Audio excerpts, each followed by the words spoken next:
Control review, Going Ghost, TM, Guerrilla Warfare, spelt like the monkey, by Max0r. It's been a minute since we've reacted to Max0r, and I can't believe it's already been 2 years since some of his videos. And I'm hoping he's doing awesome. If you haven't seen Max0r, you should definitely check out Max0r. He makes awesome content. I actually have never seen Control. I've seen the trailers.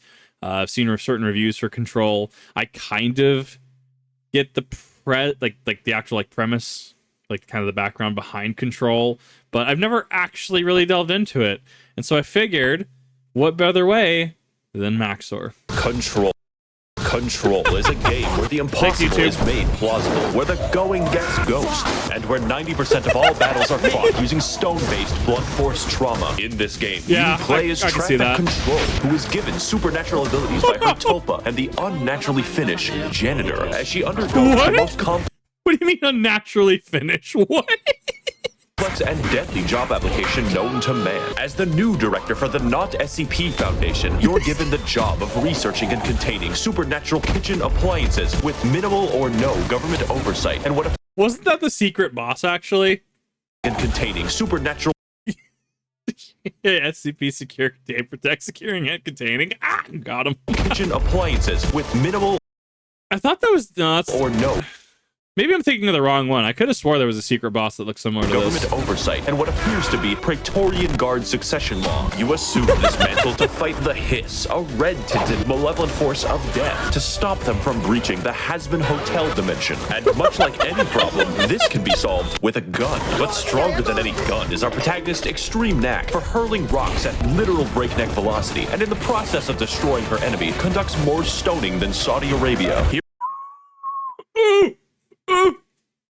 What a frame to pause on. CIA with Yanfei. What is happening here?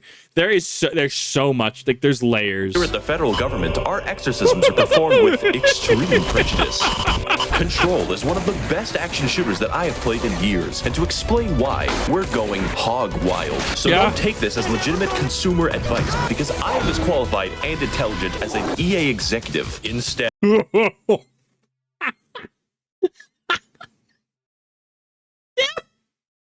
Wasn't because the guy that took over at Unity, right? Wasn't he an executive at EA and was players would absolutely pay microtransactions to reload? God, this aged well. This aged like a fine wine. Ed, I ask you to join me in untangling the thrilling combat, the stellar visuals, the unusual plot, and a save system more malformed than Charles II. Help me!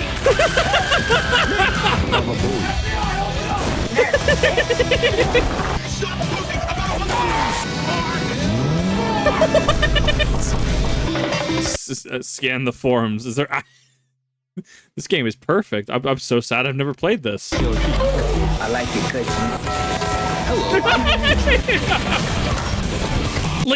Even 2 years ago, right? You get to see how his editing skills just go so hard, and you kind of get that AMV vibe that his more modern Elden Ring videos how they look right, how his editing just goes so hard. It's very cool to go back through creators' backlogs and to see where their design originated and how it's evolved and how it's changed and shifted. It's so cool.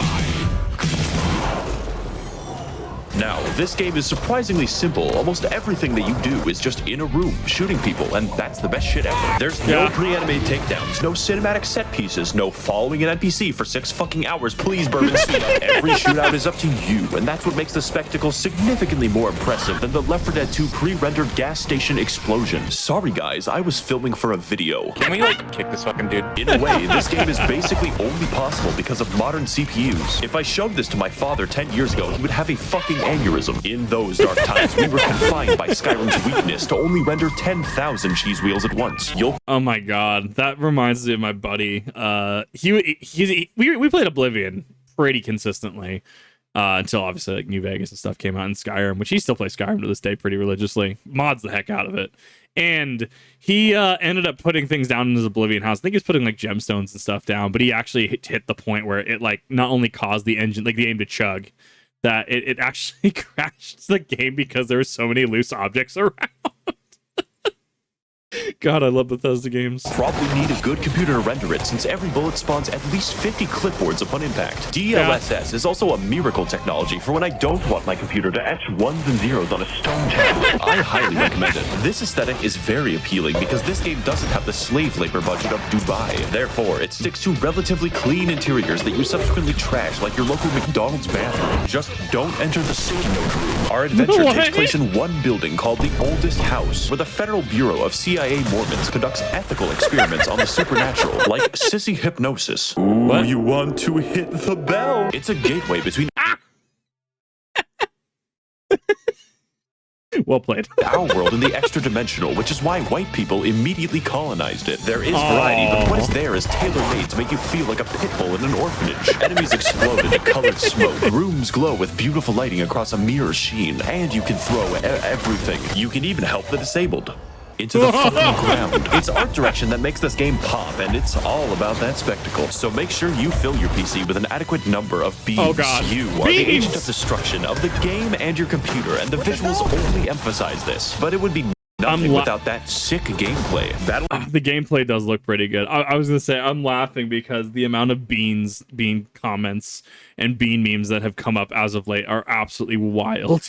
Like, I'm becoming synonymous with beans. Battlefield 4 is a great-looking game, but I struggle to theorize how the AI climbed out of the abortion bin. Fortunately, we're playing a game that has more than 2 buttons, so it's time to explain. Lesson 1 in Video James. The buttons. There's the aforementioned Mach 5 stone toss, but that's not all. You can literally fly in this game. Do you know how many options that unlocks? The paint buckets think they're safe, and suddenly this bastard's leaping to run. Among these are some fancy, less cool abilities like a dodge, a shield, and the ability to overwrite their consciousness. It's but what about the weapons? Doesn't Call of Duty have weapons? Well, the emphasis isn't really on the guns, so you have the generic guns, maybe a grenade launcher, or maybe you change class to soldier and die anyways because you suck. And then you have the Pierce, which vomits railroad spikes into the enemy at Mach 6. No point using anything else anymore, you just have No, I mean, I'd use that. That sounds amazing. to join the railroad. Shut the fuck up, Desdemona. You can use weapons on basic enemies, but there is intense variety with enemies that have shields, enemies with more health, and enemies with both. But the most threatening enemies are capable of harnessing the strongest powers in the entire game. Dwayne "The Rock" Johnson. Bullets are a scratch, and missiles are laughable compared to the sheer, incomprehensibly damaging effects of the chimpanzee attack. They are That's actually kind of neat. I wonder if that was like a design decision or if that was actually an unintended consequence, right? Because, like, I mean, it's when I see Control, I know a lot of people talk about this, the powers and being able to hurl objects at other people, and I'm very like curious if there was incentive via damage tables to hurl objects at people. Sure, you have Pew Pew that fires a railroad spike at people, like that's kind of cool. I like it. And seemingly from these damage tables, just why not hurl things at whatever you're looking at. I don't know if there's like an MP gauge. I don't know if there's like an energy gauge. I don't know. I haven't played Control. I'd be very curious in regard to the design decision to allow that to happen, though, because that's actually kind of great. genuinely serious threats because they can dodge your strongest attack, which is also The Rock. Let's get back to that later. But by far, the most engaging enemy in the game is the These all culminate to form a chaotic, fun mess of utter destruction with modifications, upgrades, and skill progression. We will get back to that shit, so you can do a That's a lot of skills. Like, that's quite the skill tree. variety of builds and experiment with your... Okay, I lied to you. We're actually doing this now. This video is being hijacked by the Bad Fairy. The spectacle of the game and the first-time experience is amazing, downright fantastic. But there's a serious problem, and that the single and only tactic the player can do requires a return to monkey. Throwing rocks is objectively, always, in every scenario, the best strategy possible. Why do you think all my footage is just throwing rocks? There are... So to be fair, in Max0r's defense, like I think he's like memeing half the time, but then I like play Genshin, and his entire review is like pretty much 100% spot on. So I don't know if he's joking. Like lasagna in 15, right? Final Fantasy 15, and lasagna, how it's just the best food in the game for leveling, and it's like this has got to be a meme, and it turns out it's fact. Like, you know, I can see this. Yeah, it's objectively the best. Okay, sure. Are upgrades, but rocks are objectively the best upgrade, so why do anything else? Skill tree. Okay, so skill tree at like plus or okay, so there's probably skills that lead into it. Okay. All other tactics are effectively LARPing that you want to win, because of all things, Antifa gaming is how you win. Every fight, every time. This will grate you by the end, and it makes repeated playthroughs repetitious. But Max0r, why can't you just use a different strategy if throwing rocks gets so boring? Well, this wouldn't be a problem in a normal game designed by a non-Finnic ethnicity. However, this is an enemy at the beginning of the game. Right. And this is an enemy near the end. Okay. They become both sponges. I fully upgraded this gun. Effectively, enemies scale faster than you can upgrade your weaponry, which makes you weaker and more pathetic by the end of the game. There is, however, one strategy that actually gets more effective as you level it. Can you guess what it is? To get the exact same dopamine as you did at the beginning, you have to use rocks or you're literally gimping yourself. It's like going to the zoo, but you're told the only way to see other animals is to jump into the chimp exhibit. It would be nice if I could choose more ways to be more effective, but the game has chosen for me. I should be allowed to feel more powerful as the game goes on, especially if you fill the game with literal RPG mechanics. Do not. Right, and that's a big thing about games, is that because games almost seem like they're scared of letting players feel powerful, and like I've seen that in a number of games, MMOs, RPGs, what have you, right? And it's not a bad thing to have your players feel powerful, especially if you lean into it. A player being powerful or overpowered is completely fine. However, it's making sure you're able to still give them a comfortable gameplay loop, to give them the ability to even test their skills, right? I mean, if you have something like, I don't know, like in Ultimate in Final Fantasy XIV, right? I mean, that's still going to stress end game players, right? Versus someone like me who can't even finish ARR in under 200 hours. It's this whole story that goes into that. Don't worry about it. And it's like, cool. I mean, there's stuff to keep me busy. There's stuff that I can do. And just other games in general, right? This one style becomes, this one method, this one type of thing becomes so just predominant. It's best in slot. And if you don't do it, why aren't you doing this? Because sure, you can do it the other ways, but this is the most efficient way of doing the thing, right? And then, instead of getting everything else up to that level, it's that they nerf the strong thing into the ground, and then it's just more of a grind fest, and everyone's just everyone starts to not have a good day, right? So I will say that if as long as a game like Control can keep it up, like it can keep the challenge up, like there's not really a problem with player characters feeling overpowered. The game just has to compensate for that. But then we get into an argument which I won't get into in regards to scaling, power scaling, design philosophy, overcompensating design. There's a whole thought tree that can branch from this single topic. Thank you, Max0r. Get me started on the mods. 90% of them are shit like save ammo when levitating, shoot 5% more, receive more money on Christmas if it's a Tuesday. On my first playthrough, I went the entire game without finding a single damage mod. The grind has literally no relationship to success whatsoever, so consider ignoring it. But what can't be ignored is our motivation. Why are we here? Where is the nearest Walmart? How to evade the police after create bombs? These answers and more can be found in the lore, a strange tale of a janitor and a whore. I love this game for the experience that it gave me once, and the story is a huge part of that, so it's time to explore. I love it. It's perfect. The oldest house is a building out of time, shifting as you progress, a barrier between us and the cosmos. We appear to be under the influence of terrifying cosmic beings that control its operations called the Board. I just went shopping at Home Depot. These fuckers are inhuman, non-Euclidean voices originating from a gigantic, inverted pyramid. It was Bakura. It's weird to just see VTuber influence just back this far. It's actually kind of great. In the astral plane, you need a goddamn thesaurus to describe them, and everyone just kind of listens to their commands for seemingly no reason. Sorry, Joe Biden. In real life, the polyhedron gets the girl. In the midst of this bullshit, there's also a cosmic war going on between beings of sound. The first is the Red Hiss, a force of death which invades and occupies the oldest house to spread its dominion, and the other is Polaris. Polaris is trapped inside a fucking tetrahedron. This necessitates the conscription of our protagonist to fight the cosmic war for them. At least we have the game. And to make matters worse, there is yet another mysterious, extra-dimensional presence lingering in the halls, the most powerful of them all. The janitor? A Finnish guy. It's a big plot point that he lends you his Walkman. That's how fucking strong they are. Take my cassette player. You can borrow it. The song is a present from my friends to you. It will get you through the maze so you can do your job. The only issue is that this unfolds due to fetch quests exclusively. Oh, Jessup, we need the rocks. Go get the rock. Oh, I gotta find Dylan. Oh boy, we're in the prison now. Oh, it looks like Dylan walked by himself past me, back to exactly where I began the quest, causing all my time to be wasted. Oh, what's that, Dylan? I gotta find the spooky tetrahedron. Oh, crinklety crack. There goes my back.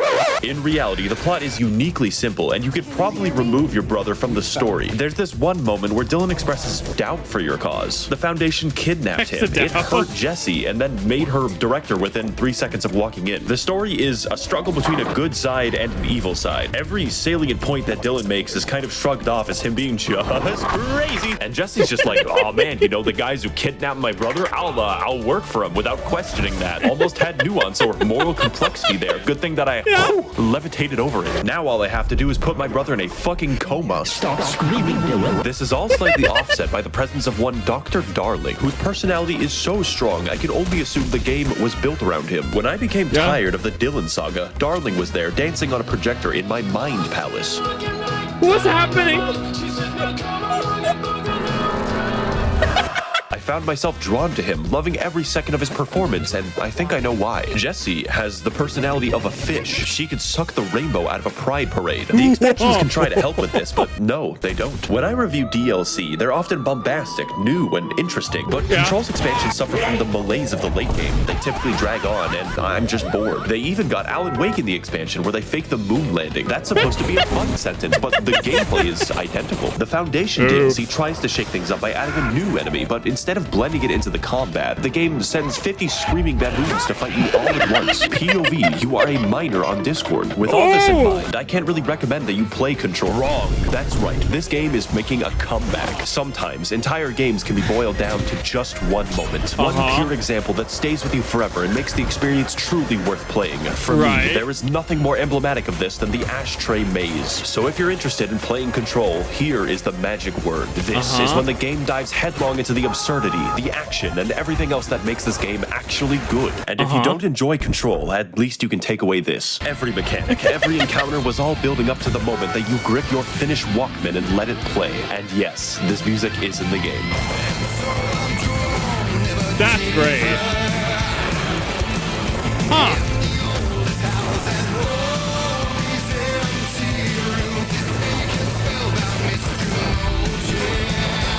This is really cool, actually. The game might not be worth playing, but Ashtray Maze is a recommend. I would like to thank the kind and truthful members of the federal government for adequately funding my clandestine operations in Peru. If you'd like to contribute towards the understanding of the supernatural objects that are my videos, you can head to my Patreon to learn more. Thank you all for watching and screaming, and of course, mermaids are real.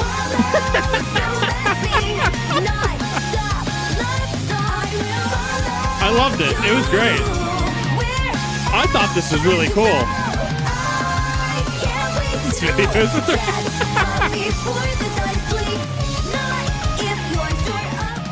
No, this is great. I mean, it's really cool just to see how long Max0r has been doing this. And, you know, I hope he continues to put out just such great work. I know it takes him I know it takes him a while. And it's super easy for me to sit here and react to things. It really is in comparison. If you haven't checked out Max0r, if this is somehow your first interaction with Max0r, you should definitely go check out Max0r first off. Like, definitely go take a look at him. Definitely go give him a sub. Definitely go check him out because he puts out amazing work. And second, I mean, what are your thoughts? Have you played Control? Do you think that this was pretty accurate? Do you think that end song went hard as well? Like, I thought that went really hard. Last, let me know all that fun stuff in the comment section. Please definitely go check out Max0r. And yeah, I'll see you in the next one.